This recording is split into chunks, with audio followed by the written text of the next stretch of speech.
नमस्कार साथियों, स्वागत है आपका हमारे YouTube channel focus IAS PCS पर। साथियों, जो लोग भी यूपी PCS 2024 के साक्षात्कार के लिए बुलाए गए हैं उनको शुभकामनाएं। और इसी के मद्देनज़र हम अपनी ये श्रृंखला शुरू कर रहे हैं। इसमें हम साक्षात्कार के लिए जो भी महत्वपूर्ण समसामयिक घटनाएं या टॉपिक हैं उनको 1 बाय 1 डिस्कस करेंगे, जिससे कि आपकी तैयारी अच्छी हो सके। तो जुड़े रहिए हमारे चैनल से। आप चैनल को लाइक और सब्सक्राइब कर लीजिए। ये हमारा चैनल है फोकस IAS PCS। और अन्य अगर जानकारी चाहिए तो हमारा टेलीग्राम चैनल आप ज्वाइन कर लीजिए, फोकस IAS PCS। और इस नंबर पर आप कांटेक्ट कर सकते हैं व्हाट्सअप मैसेज के थ्रू 9811504781। तो दोस्तों, जैसे आप सब जानते हैं कि अभी एप्स्टीन फाइल जो है ये बड़ा चर्चा में है, क्योंकि दुनिया की बड़ी बड़ी हस्तियों के नाम इसमें निकल कर आए हैं। तो संभावित टॉपिक हो सकता है एक इंटरव्यू में आपके लिए, तो इसको आप देख लीजिए जल्दी से। और ऐसे ही एक एक टॉपिक हम रोज़ डिस्कस करेंगे, एक या दो टॉपिक, जितने भी महत्वपूर्ण टॉपिक हैं। देखिए, सबसे पहले आपको पता होना चाहिए कि एप्स्टीन फाइल, इनका पूरा नाम क्या है। जिसके नाम पे एप्स्टीन फाइल है तो ये भी पूछ सकते हैं सीधा सीधा। तो इनका नाम है जेफरी एप्स्टीन। ये देखिए, इनका छोटा सा परिचय देख लेते हैं। ये कौन है? ये बड़े ही छोटे लेवल से और बड़ी महत्वपूर्ण हस्ती बने हैं, तो इसलिए इनका जीवन परिचय आपको पता होना चाहिए। देखिए, प्रारंभिक जीवन इनका क्या है।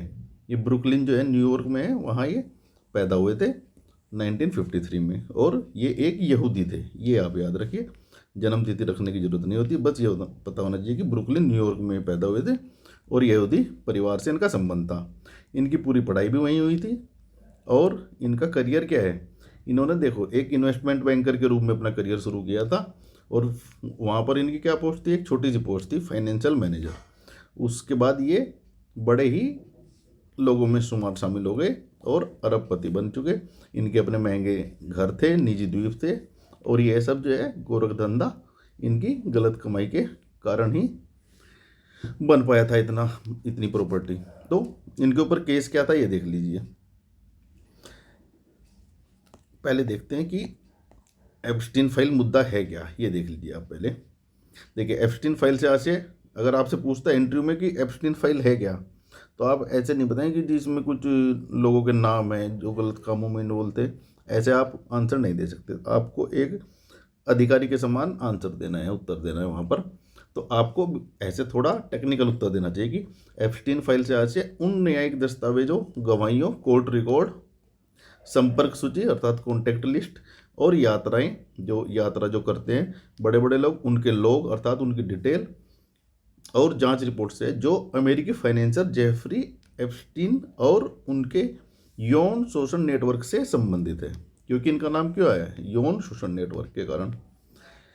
अब यह मुद्दा इसलिए बड़ा बना क्योंकि इसमें कई प्रभावशाली राजनेताओं, उद्योगपतियों और मशहूर हस्तियों के नाम सामने आए हैं। तो ये तो हुआ एप्स्टीन फाइल्स है क्या। अगर आपसे कोई पूछता है इंटरव्यू में, इंटरव्यूअर, तो आपको सीधा सा इतना सा उत्तर दे देना है। अब एप्स्टीन फाइल में क्या क्या शामिल हैं दस्तावेज, ये आप देख लीजिए। इसमें क्या है? कोर्ट की गवाहियाँ हैं, जो गवाहों के बयान हैं, पीड़ितों के बयान है ना। संपर्क सूची है, अर्थात एप्स्टीन के जो कॉन्टैक्ट्स थे, कॉन्टैक्ट्स लिस्ट। क्योंकि जब ये गलत आदमी है तो इसके कॉन्टैक्ट में कोई आएगा तो सीधी सी बात है वो भी किसी गलत उद्देश्य से आया होगा, है ना। इसका जो निजी प्लेन था ललिता एक्सप्रेस, उनके फ्लाइट लोग हैं कि किन किन लोगों ने इसके साथ इसके निजी प्लेन में जो है यात्रा की, निजी जेट में। अच्छा, ईमेल रिकॉर्ड है, इसके ईमेल रिकॉर्ड भी हैं और इसके वित्तीय रिकॉर्ड भी खंगाले गए हैं कि किन किन लोगों ने इसके साथ क्या है ट्रांजेक्शन्स किए हैं। तो जरूर कुछ गलत उद्देश्य होगा तभी कोई ट्रांजेक्शन करेगा, नहीं तो इसको पैसे क्यों देगा कोई? क्योंकि इसका कोई अलग से तो बिजनेस था नहीं। और साजिशकर्ताओं के नाम भी हैं। और ये दस्तावेज वगैरह जो है अभी 2023-24 में अदालत ने आदेश दिया था, उस आदेश के बाद ही ये अभी सार्वजनिक किए गए हैं। तो ये तो हुआ एप्स्टीन फाइल के बारे में। अब ये भी पूछ सकते हैं कि इनसे जुड़े प्रमुख व्यक्ति कौन है, कनेक्शन क्या है इनका। तो प्रमुख व्यक्ति कनेक्शन कौन है? अब आप ये देखिए, सबसे बड़े तो ये है, ये साहब जो है डोनाल्ड ट्रंप जो है, इनका नाम है। उसके बाद क्या है? बिल क्लिंटन का नाम आया है। और ये एक बड़े ही महत्वपूर्ण व्यक्ति हैं। ये ब्रिटिश जो राजघराना होता है उसके ये जो अभी वर्तमान में जो वहाँ के राजा है उसके छोटे भाई हैं। इनका नाम क्या है? Prince Andrew. और ये इनकी सहयोगी है, इनका नाम देख लीजिए, थोड़ा सा कठिन है लेकिन ऐसे याद करिए, मैक्सवेल बोलते हैं शॉर्ट में, और ये घिसलेन मैक्सवेल, जो भी आप प्रोनाउंसिएट करना चाहिए वो देख लीजिएगा। तो ये मैक्सवेल है जो इसकी सहयोगी थी। ये 3 नाम बता दीजिए आप, कोई दिक्कत नहीं है। अब इसको भारतीय संदर्भ में पूछ सकते हैं कि किन किन के नाम है, तो आपको ये उत्तर नहीं देना है जैसे अभी न्यूज में चल रहा है कि हरदीप पुरी और अनिल अंबानी के नाम आए, आपको ऐसा उत्तर नहीं देना है। आपको ये देना है कि अभी जो है यूएस का जो कोर्ट है उन्होंने किसी भी भारतीय के नाम इसमें बताए नहीं है आधिकारिक तौर से।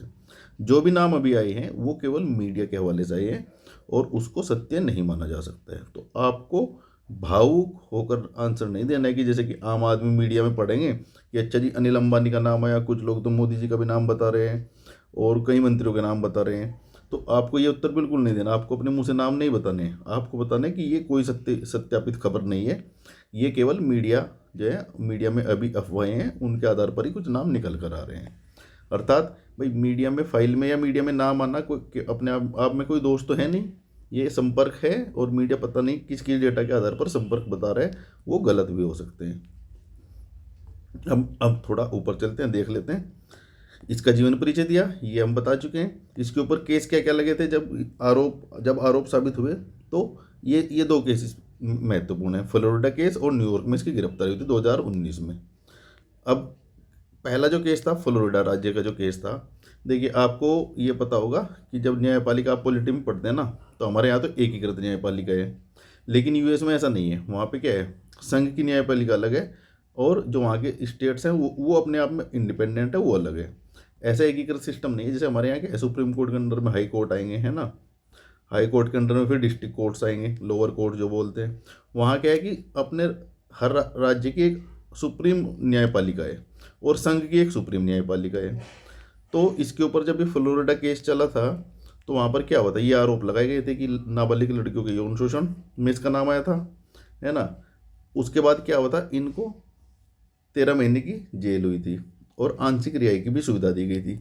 ये किसके तहत हुआ था, अब ये विवादास्पद जो है ये प्लिया डील है। अब इसमें क्या है कि इस डील के माध्यम से ना इसकी सज़ा कम कर दी गई थी, तो ये बड़ी विवाद में रही है डील। तो वो ये डील भी पूछ सकते हैं, अगर कोई एग्जामिनर का इसमें इंटरेस्ट है इंटरव्यूअर का, तो वो पूछ सकता है ये प्लिया डील क्या थी। अभी देखिए ये क्या होता है, यूएस में एक सिस्टम होता है जो जिससे क्या है न्यायालयों का जो है बोझ कम कर सके। उसमें क्या होता है, अगर कोई अपराधी एक्सेप्ट कर लेता है, जैसे हमारे यहाँ कोई मर्डर करता है एक्सेप्ट कर लेता है, तो उसकी सज़ा कम कर दी जाती है थोड़ी। ऐसे ही यूएस में भी है। इसमें क्या है, एक कानूनी समझौता होता है, अगर कोई आरोपी अपराध स्वीकार करता है तो उसकी सज़ा को थोड़ा कम कर दिया जाता है।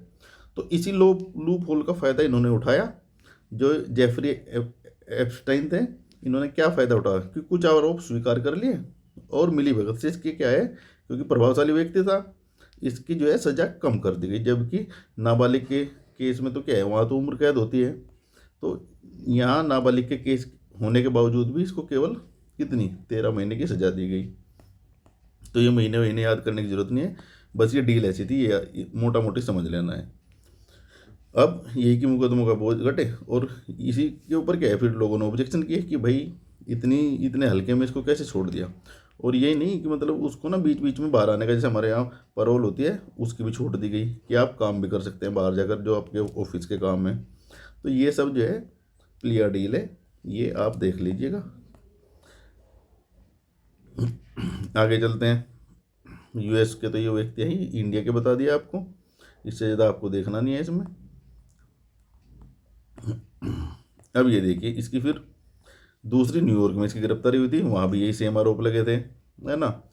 अब क्या हुआ था कि न्यूयॉर्क में जब जेल में बंद थे तो वहाँ इनकी मृत्यु हो गई। अब मृत्यु भी इनकी विवादास्पद रही। कुछ लोग, उन्होंने क्या किया, जेल अथॉरिटी ने बोला कि ये तो आत्महत्या है, लेकिन जो रिपोर्टर वगैरह थे, मीडिया थी, उन्होंने बोला कि नहीं ये तो साजिश है, क्योंकि जिस प्रकार से मारे गए थे ना, एक छोटी सी उसमें इन्होंने फांसी लगा ली थी, तो वो किसी को भी यकीन नहीं होगा कि भाई ये फांसी कैसे लगा सकते हैं इतने, मतलब इतनी कम हाइट पे। तो यही सब इसका था, मृत्यु बेचारा चला गया और अपने पीछे क्या है, एक मुद्दा छोड़कर चला गया, जो कि पूछ भी सकते हैं। अब इस मुद्दे से जुड़े मेन चीज़ आप देखिए, क्योंकि जब बाल शोषण की बात आती है तो एक शब्द आता है पेडोफिलिया, ये पूछा जा सकता है इंटरव्यू में, पेडोफिलिया क्या होता है। पेडोफिलिया एक्चुअली एक ये ना मानसिक बीमारी होती है, जो लोग ऐसा यौन आकर्षण होता है जो बच्चों के प्रति होता है, अवयस्क के प्रति। तो इसे क्या है, एक मानसिक बीमारी बोलते हैं, चिकित्सा की भाषा में तो उनको मानसिक बीमारी बोलेंगे इसको। तो इसमें आप ये देखना है कि ये एक अपराध नहीं होता है, लेकिन ये अपराध के लिए उकसा सकता है। भाई कोई व्यक्ति अगर उसको उसका इंटरेस्ट इन गलत चीज़ों में है तो वो आगे चलकर क्या है, बाल अपराध कर भी सकता है, यौन शोषण। तो क्योंकि ये बच्चों, ये इस केस में ना, एप्स्टीन के जो केस में थे फाइल्स में काफ़ी बाल शोषण की भी जो है खबरें निकल कर आई है। तो इसलिए पेडोफिलिया शब्द जो है ये चर्चा में आ गया है। तो आप ये देख लीजिए, पेडोफिलिया भारत में क्या है आपको पता ही होगा, पोक्सो एक्ट है 2012। अब ये इसमें क्या 18 वर्ष के कम आयु के बच्चों के साथ अगर कोई यौन शोषण होता है तो उसके लिए कठोर सजा का प्रावधान है, और अन्य आईपीसी की धाराएं भी उसमें लागू की जाती है। अभी तो क्या है, भारत न्याय संहिता हो गया बीएनएस।